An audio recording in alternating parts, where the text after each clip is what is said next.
ജഗന്നാഥ് ദാസ് ബാബാജി മഹാരാജിൻ്റെ ആശ്രമമാണ്. അതായത് അദ്ദേഹത്തിൻ്റെ സമാധി ഇവിടെയാണ് ആയത്. നമ്മുടെ ഗുരുപരമ്പരയിലെ സദ്ഗോസ്വാമി റൈറ്റ് എൻഡിൽ വെച്ചിട്ടുണ്ടാകും. അതിന് തൊട്ട് മുന്നിലിരിക്കുന്ന ഒരു ഗോസ്വാമിയാണ് ജഗന്നാഥ് ദാസ് ബാബാജി ഗോസ്വാമി. ഈ ഗോസ്വാമിക്ക് വളരെ പ്രാധാന്യമുണ്ട്. ഈ ഗോസ്വാമി ഫുള്ളി ശാരീരിക ബോധമൊന്നുമില്ലാതെ എപ്പോഴും ഹരിനാമം ജപിച്ചുകൊണ്ടിരിക്കുന്ന ഒരു ഗോസ്വാമിയായിരുന്നു. ഇദ്ദേഹമാണ് ചൈതന്യ മഹാപ്രഭുയുടെ ജന്മസ്ഥലത്തിനെ കണ്ടെത്തിയത്. ഇദ്ദേഹത്തിൻ്റെ കാരുണ്യം കൊണ്ടാണ് നമുക്ക് ചൈതന്യ മഹാപ്രഭുയുടെ ബർത്ത് പ്ലേസ് അത് കാണാൻ സാധിച്ചത്. അപ്പോൾ അതെങ്ങനെയാണെന്ന് വെച്ചാൽ ഇദ്ദേഹം എപ്പോഴും ഭഗവാന്റെ സ്മരണയിൽ, ഗൗരംഗ മഹാപ്രഭുയുടെ സ്മരണയിൽ ഹരിനാമം ജപിച്ചുകൊണ്ടിരിക്കും.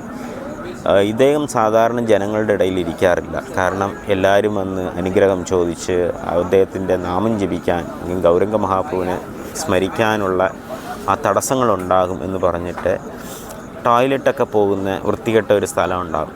അവിടെ പോയിരുന്ന് ജപിക്കും. അവിടെ ആകുമ്പോൾ ആരും വന്ന് ഉപദ്രവിക്കാൻ പറ്റില്ലല്ലോ എന്ന് പറഞ്ഞിട്ട്. കാരണം അദ്ദേഹത്തിന് ശരീരബോധം ഇല്ലാത്തതുകൊണ്ട് അതൊന്നും വൃത്തികേടായിട്ട് അദ്ദേഹത്തിന് തോന്നുന്നില്ല. പക്ഷെ അദ്ദേഹം എപ്പോഴും ഭഗവാന്റെ നാമം ജപിക്കും. അങ്ങനെ ഈ ജഗന്നാഥ് ദാസ് ബാബാജി മഹാരാജ് അവിടെ ഉണ്ടായിരുന്നു നവദ്വീപിൽ. ഈ ആ ഒരു ഭഗവാന്റെ ജന്മസ്ഥലം എവിടെയാണെന്ന് ആർക്കുമേ അറിഞ്ഞുകൂടായിരുന്നു. അപ്പോൾ ഭക്തി വിനോദ ഠാക്കൂർ മഹാരാജ് വിചാരിക്കും ഈ ജന്മസ്ഥാനത്തിന് കണ്ടുപിടിക്കണം എന്ന് വിചാരിച്ചിട്ടും അദ്ദേഹത്തിന് ഒരു ലൊക്കേഷൻ കിട്ടും. മാപ്പും പഴയ കാര്യങ്ങളൊക്കെ വെച്ച് നോക്കുമ്പോൾ ഇന്ന സ്ഥലമായിരിക്കും എന്ന് അദ്ദേഹത്തിന് കിട്ടി. പക്ഷെ അത് കൺഫേം ചെയ്യാനായിട്ട് അദ്ദേഹത്തിന് ഒരു അവസരം കിട്ടുന്നില്ല. അതെങ്ങനെ കൺഫേം ചെയ്യണമെന്ന് അദ്ദേഹത്തിന് അറിയുന്നില്ല.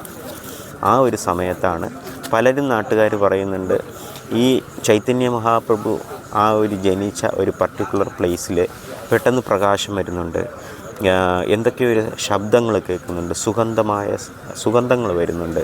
അപ്പോൾ ആൾക്കാർ പറയുന്നുണ്ട് ഇത് ഗോസ്റ്റ് ഹോണ്ടഡ് പ്ലേസാണ്, എന്തോ പ്രേതബാധയുള്ള സ്ഥലമാണ്, അതുകൊണ്ട് പോകാൻ പേടിക്കും. ചിലർ പറയും എന്തൊക്കെയോ ഗന്ധർവന്മാർ വരുന്നുണ്ട്, അതുകൊണ്ടാണ് സ്മെല്ലടിക്കുന്നു, പൂക്കളുടെ മണം വരുന്നു എന്നൊക്കെ പറയുന്നുണ്ട്. പക്ഷേ ഭക്തി വിനോദ ഠാക്കൂർ ഓൾറെഡി മാപ്പ് വെച്ച് നോക്കി, പഴയ ബ്രിട്ടീഷ് കാലത്തുള്ള മാപ്പുകളും പഴയ കാലത്തുള്ള കാര്യങ്ങളെല്ലാം വെച്ച് നോക്കിയിട്ട് അദ്ദേഹം കണ്ടുപിടിച്ചു ഈ ഒരു പർട്ടിക്കുലർ പ്ലേസ് ആയിരിക്കും ആരുടെ സ്ഥലം, ചൈതന്യ മഹാപ്രഭുയുടെ ബർത്ത് പ്ലേസ്. അത് കൺഫേം ചെയ്യാനായിട്ട് ഈ വളഞ്ഞ് കൂനി കുറുകിയിരിക്കുന്ന ഈ ജഗന്നാഥ് ദാസ് ബാബാജി മഹാരാജിനെ ഒരു ചെറിയ കൊട്ടയ്ക്കകത്തെടുത്ത് വെച്ചിട്ട് തലയിൽ ചുമന്ന് നേരെ ഈ അമ്പലത്തിൻ്റെ ഫ്രണ്ടിൽ കൊണ്ടുപോകും. ഈ ഇങ്ങനെ പ്രശ്നങ്ങളൊക്കെ നടക്കുന്ന ഈ സ്ഥലത്തിനകത്ത് കൊണ്ടുപോകും. അതിനകത്ത് കൊണ്ടുപോയത് ഇമ്മീഡിയറ്റായിട്ട് വളഞ്ഞ് കുറുകിയിരിക്കുന്ന വ്യക്തിയാണ്.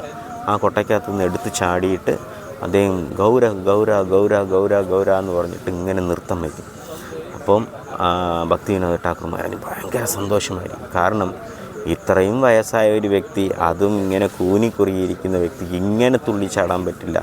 അത് ആരുടെ അനുഗ്രഹമാണ്? ഭഗവാന്റെ അനുഗ്രഹമാണ്. ഭഗവാൻ ഇവിടെ തന്നെയാണ് ജനിച്ചു എന്ന് പറഞ്ഞ് അദ്ദേഹം അത് കൺഫേം ചെയ്യും. ഓൾറെഡി അദ്ദേഹത്തിന് മാപ്പൊക്കെ വെച്ച് നോക്കിയിട്ട് അതാണ് പ്ലേസ് എന്ന് മനസ്സിലായി. പക്ഷേ ഇപ്പോൾ എങ്ങനെ കൺഫേം ചെയ്യും? കൂടുതൽ ഒരു ഭക്തനെ വെച്ചിട്ട് ആ ഭക്തനിൽ കൂടെ അദ്ദേഹം മനസ്സിലാക്കി. അങ്ങനെ അതിനുശേഷം ഈ ഭക്തി വിനോദ ഠാക്കൂർ മഹാരാജ് ഓരോ രൂപ, അദ്ദേഹം വലിയ മജിസ്ട്രേറ്റ് ആയിരുന്നാൽ പോലും, അത്രയും തിരക്കുള്ള വ്യക്തിയായിരുന്നാലും ഓരോ രൂപ ഓരോ വലിയ വലിയ പൈസക്കാരെ പോയി കണ്ടിട്ട് അവരെ നിന്ന് 1 രൂപ വെച്ച് കളക്ട് ചെയ്തിട്ട് ആ ജന്മസ്ഥലത്തിൽ ആ അമ്പലം നിർമ്മിച്ചു. അതാണ്. അപ്പോൾ അതേ ജഗന്നാഥ്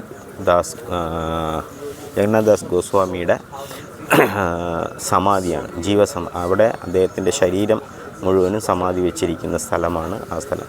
പിന്നെ അദ്ദേഹത്തിൻ്റെ ഭജൻ കുടീർ, അദ്ദേഹം ഇരുന്ന് ജപിച്ച സ്ഥലവും, ഉച്ച സമയങ്ങളിലൊക്കെ ഇരുന്നിട്ട് ഒരു ചെറിയൊരു മുറി പോലെ വീട്ടിൻ്റെ പുറത്ത് ആ സ്ഥലത്തും ഇരുന്ന് അദ്ദേഹം ജപിക്കും.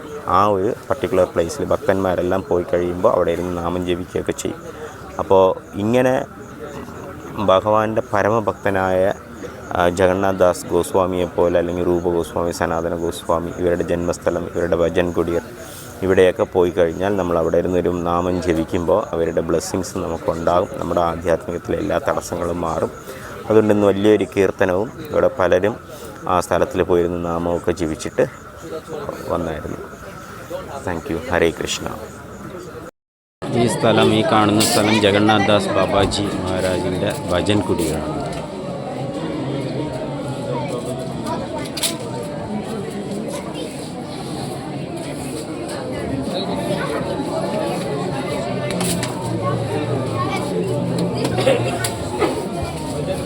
भी रोज ऐसे आते रहेंगे।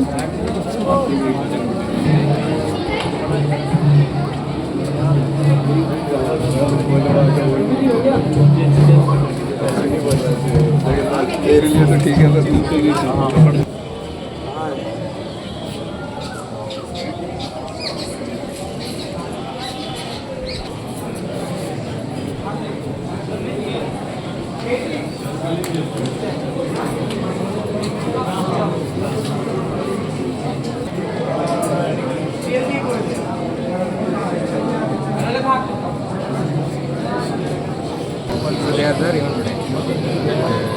मतलब श्रीनाथ जी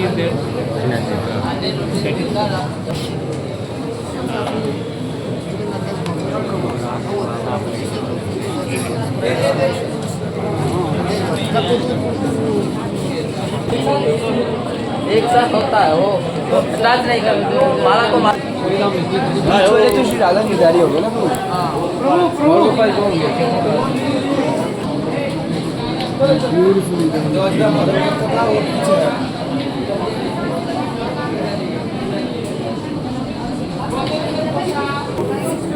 കാണുന്ന സ്ഥലം ജഗന്നാഥ് ബാബാജി മഹാരാജിൻ്റെ സമാധി ഭജൻ കുടീരമാണ്. ഇവിടെ കാണുന്നത് സമാധിയാണ്, നേരത്തെ കണ്ടത് ഭജൻ കുടീരം.